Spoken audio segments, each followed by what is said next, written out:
Hey all! The next tool I'm going to show you is Avatar Studio Pro, and I'll be sharing the link below. Under Tools, you'll find Avatar Studio Pro 1.7. That's the release I'm showing you today.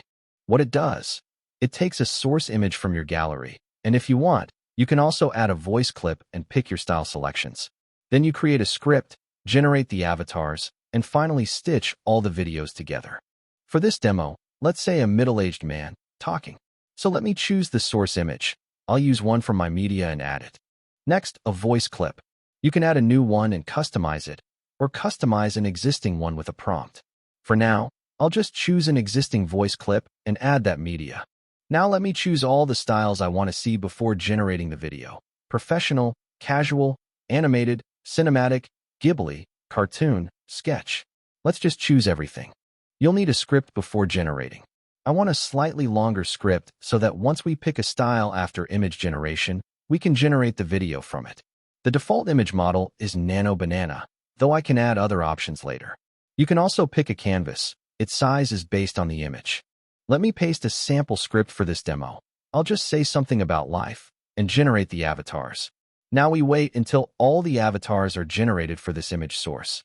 The idea is, once we create and select an avatar, we can start generating the video by splitting the script. Each segment runs about 8 to 10 seconds, and if the script is longer, it creates multiple videos from that. So for every avatar, you'll see it generating fantasy, cyberpunk, Pixar, and so on, each one shown as it's created. Now we have all the styles generated for the image, professional, casual, and the rest.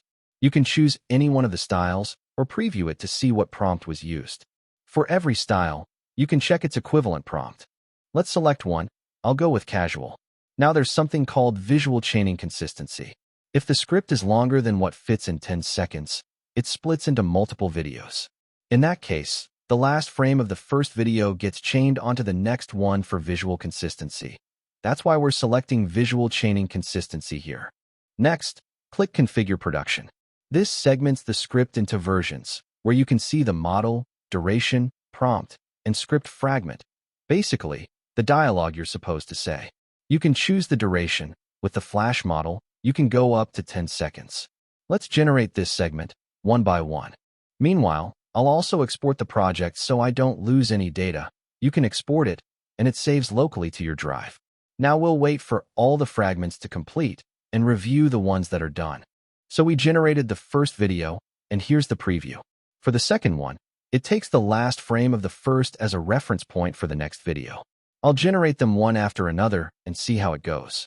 As each generation succeeds, I export the project back so I don't lose the content. Now generating the fourth segment, and it's come out well.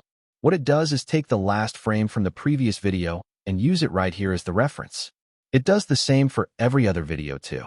You can also see the status. For example, 3 segments completed with 1 still pending.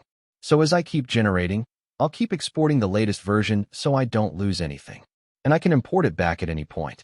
So now it's also generated this one, for segments from one script, split into different parts, and you can generate everything and export it.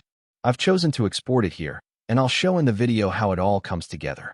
I'll stitch all the videos and publish them in a separate place, so you can watch exactly how they combine. I'll leave the tool's link in the video description. Let's also test one more thing. I've exported back, so let me create a new project. You can go back, choose another section, and do the same kind of activity, whichever suits you. Now let me import and see if it comes through. First, I'll go to a new project, then import the latest exported file, and there it is, everything's intact. So import and export are both working fine. Thanks for watching.